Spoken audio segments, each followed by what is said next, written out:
Hardin Pike. I'm going to say this for the other side mission as well, but I just want to make this clear. This battle is stupid.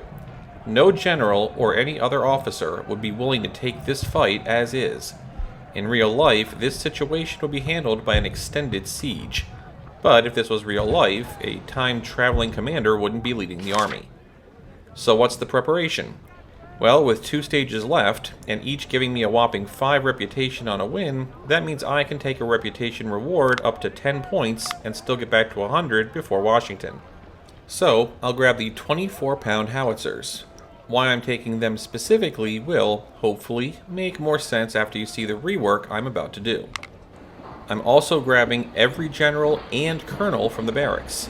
I'm actually going to be taking even more than that, but it's so many clicks I won't bother showing them. And yes, I'm opening a 5th corps with one of my 2 career points, the other going into logistics. This is going to take me a while.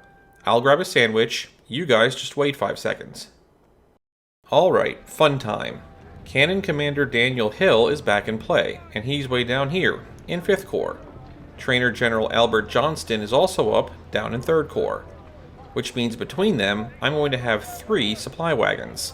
While that may sound low for what I'm about to show you, it's all very calculated. You do not get to deploy this stage. Your force starts on map, which isn't a problem if you have a normal corps, but in pre-deployed maps with max-sized deployment sizes, it means every wagon over the first takes up a slot a combat unit would otherwise be in.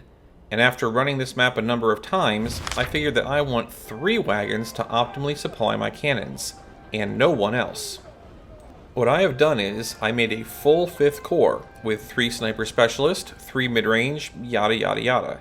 The 6 specialist infantry I took from the scrub teams of the other corps, so that they'd already have 2.5 stars, and then everyone else I either made fresh, or I took the guys from the holding pattern that was 4th Corps and enlarged them. That emptied out 6 scrub slots in 2 other corps, which I filled with brand new scrub teams. So the other corps actually have real scrub teams again, not just ones that were well trained, but that I didn't feel like renaming. Then I rearranged everyone, everywhere.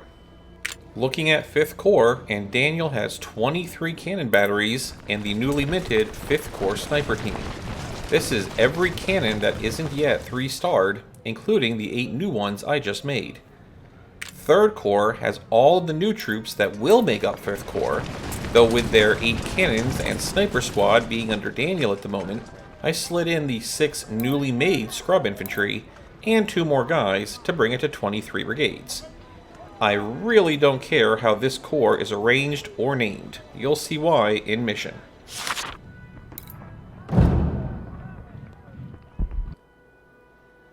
The Army of Tennessee has conducted a series of battles in the Western Theater in order to eliminate the Union presence in Tennessee, Alabama, and northwestern Georgia. The Federal forces were driven out from most of their positions. However, the Army of Tennessee suffered heavy casualties, and the operations are almost stalled. Nashville is the Union's last foothold in Tennessee. You've been ordered to move your army to the area and finish the job. If Nashville is secured, then we can plan undistracted our major attack against Washington and finish the war. You will lead 2 of your best corps against the Federal fortifications. The rest of your army will seize the railroads and cut off Nashville from Murfreesboro, Franklin, and Johnsonville. 2 of my best corps, huh? Says them. So, how much of this map do we recognize? Well, this spot is the Grand Battle of Stones River, which also encompasses the Stay Alert stage, so there's that. But also, the area here is the Prairie Grove map. Granted, all the previous times we were here, the Union hadn't built it up like it was. You know, I don't know which analogy to put in here. I'll just list a few things on the screen, you guys choose which one you think fits best.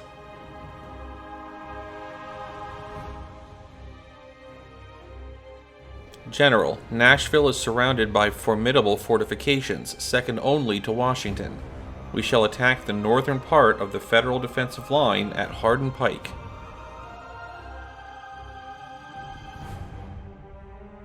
The Pike is defended by two strongholds, one to the north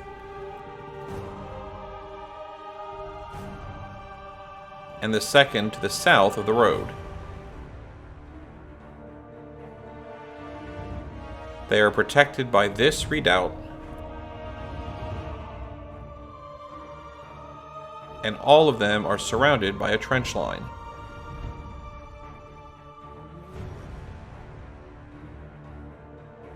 Nashville was the first Confederate state capital captured by the Yankees. Now it is the last one needed to recapture before our final march to Washington. Godspeed, General. Before I even describe this enemy position, I want you to look at the force bar at the top. This isn't the first time I sent in an overload of cannons early to a mission, but still, this is just a little silly.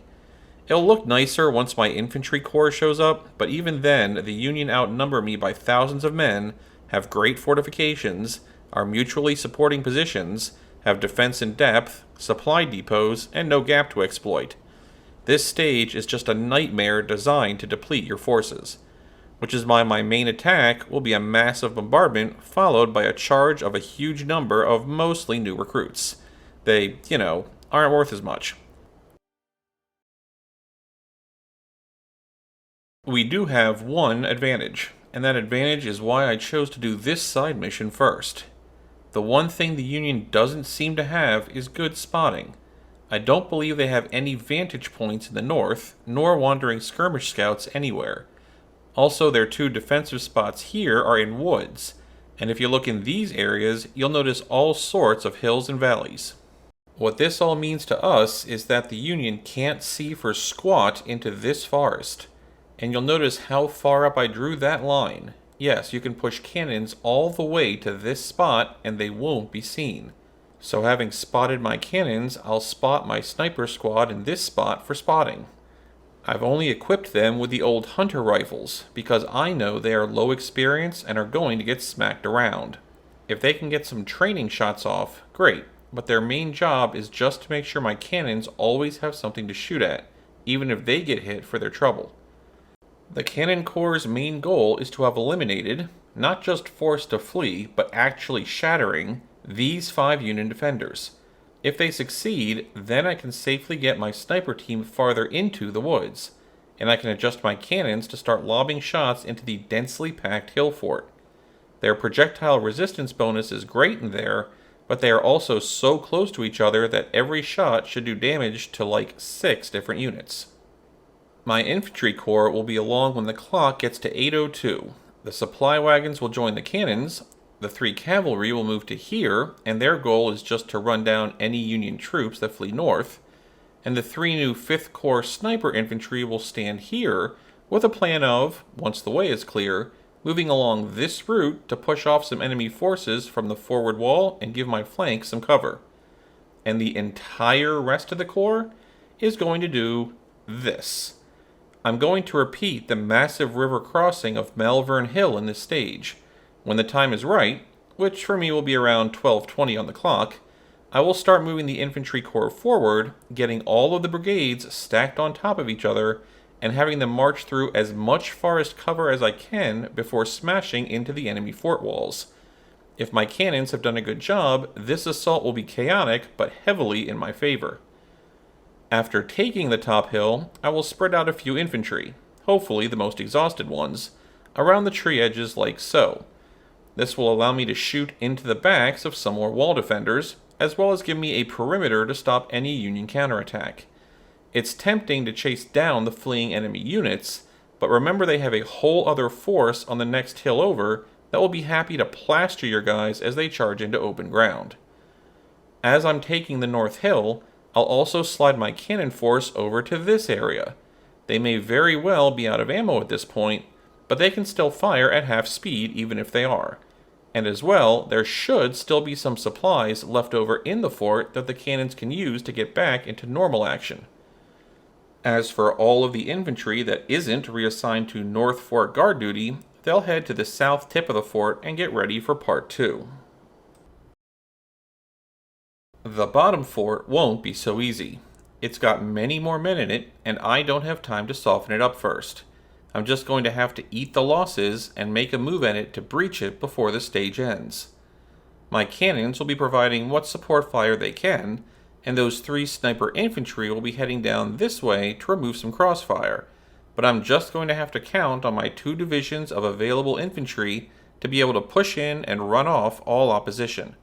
General Johnston will be following closely to try to mitigate morale damage, but there's just nothing I can say or draw that will make this any easier. It's a simple plan, but it'll cost me.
A lot of this stage is positioning and bombardment.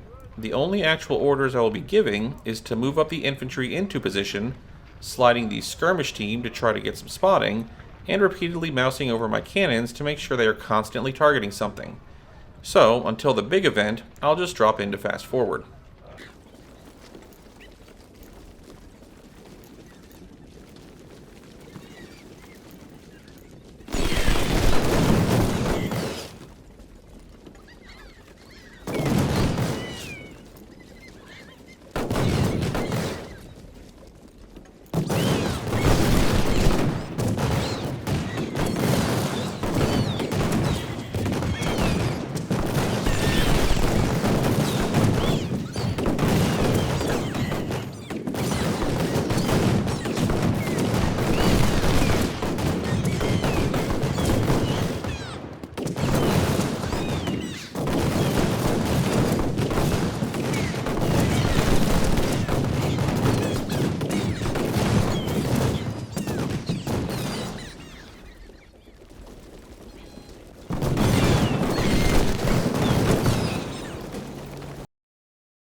May as well have the horses run around while I'm waiting too.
I have to say, given it's been pounded to half strength, I'm surprised the Lieutenant Colonel on that new sniper team hasn't been gunned down.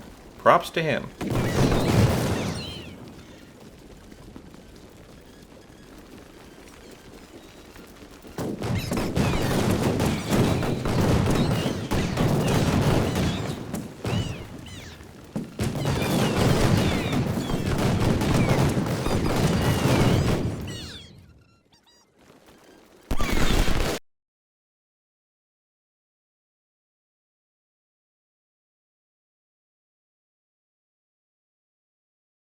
I've secured the forward woods. I'm going to move all of my cannons a bit forward to make sure the hilltop fort is within range of all of their guns.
I'll move the infantry up so that the forward brigade is touching the back of the artillery field. May as well get some of the marching out of the way now.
What was that quote from Fredericksburg? A chicken could not live on that field? If that was the case, I think I've just one up them. I can't imagine a squirrel is left standing in this area.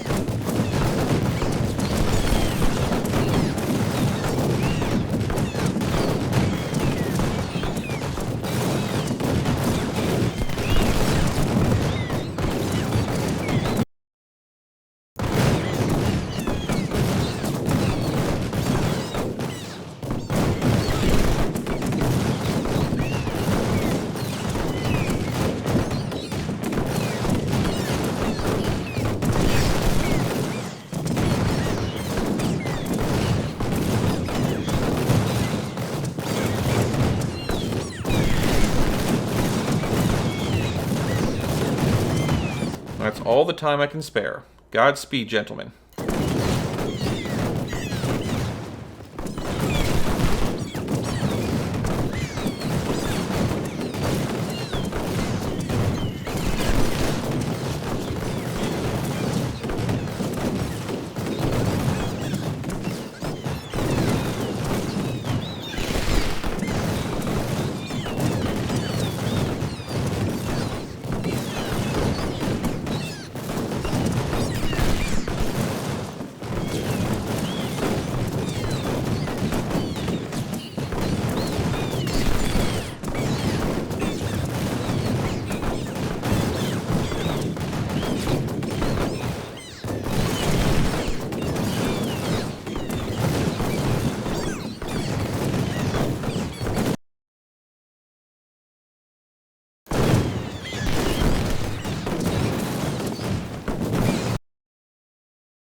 Now that I can see into most of the northern fort, it is apparent my massive bombardment was a decent success. Some units are still up here, but the entire side facing my approach was smashed, and everyone else is occupying a spot with their backsides facing me. There's one or two more guys on the right side I can't see yet, but my initial push is a success. I can start spreading out my infantry now. The timing is also right to move my cannons to their final positions.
This is as far east as my infantry goes. Time to finalize my choices for right side guards, and then send everyone south.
there's not a lot to talk about with my Southern infantry's rather straightforward push.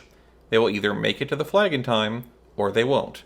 And I really didn't have time to rest them first, but due to the artillery clear-out I did at the North Fort, most of these guys should still have some decent stamina meters.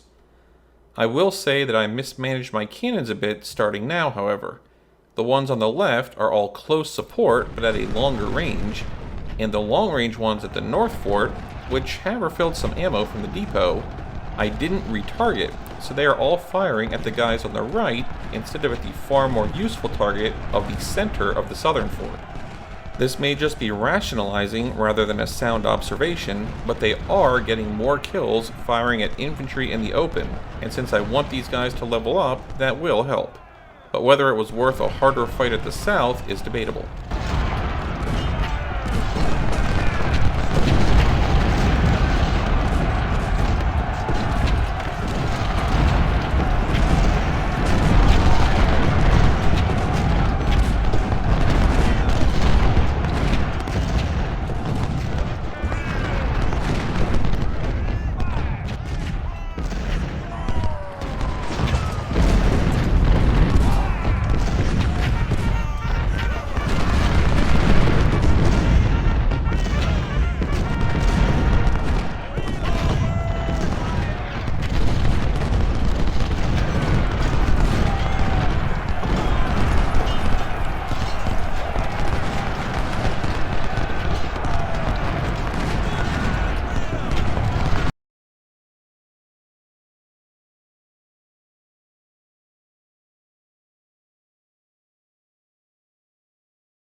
I really need to get this one cannon off of firing canister shot into my forces' grouped up backsides.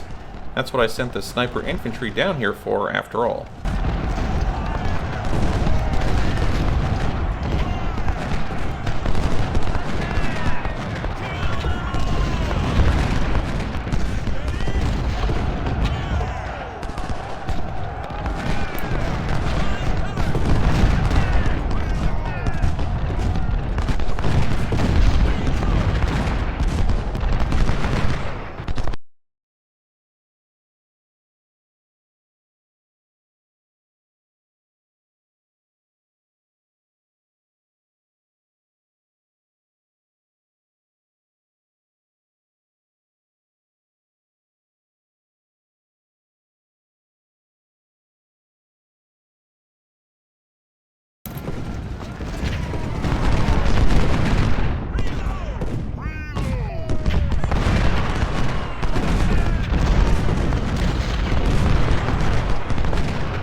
Come on, guys, just hold a few more game minutes.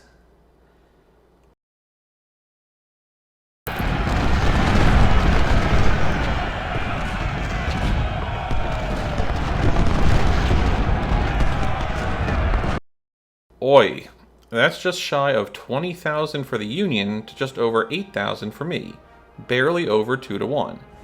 Granted, 2 to 1 casualties in a fight that I was outnumbered on and the opponent had a huge defensive advantage in is still a stellar result.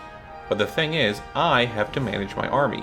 The computer just gets to invent forces out of its Yankee pants every stage. At least my cannons didn't really get hit. But man, did every infantry I had take a beating.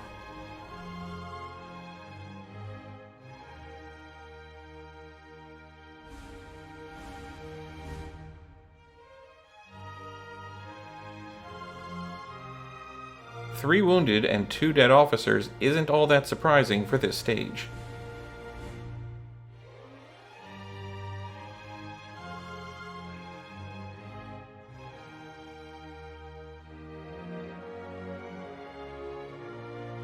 Springfield 1861s isn't a bad weapon for a sniper infantry team, but really the captured weapons screen is underwhelming.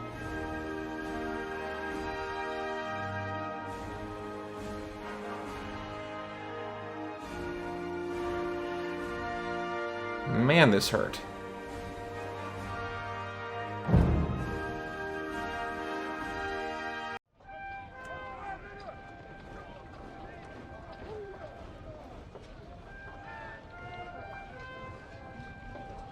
I'll throw my point into logistics so I don't forget.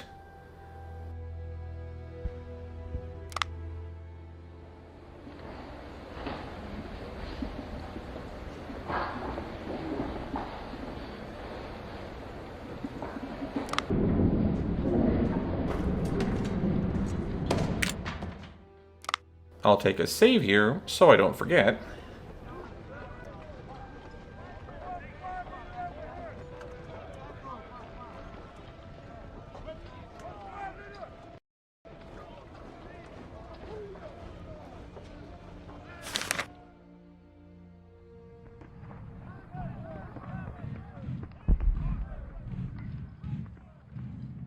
Union troop count is down to only 100,000, just in time for another stupid side mission, which will be next video.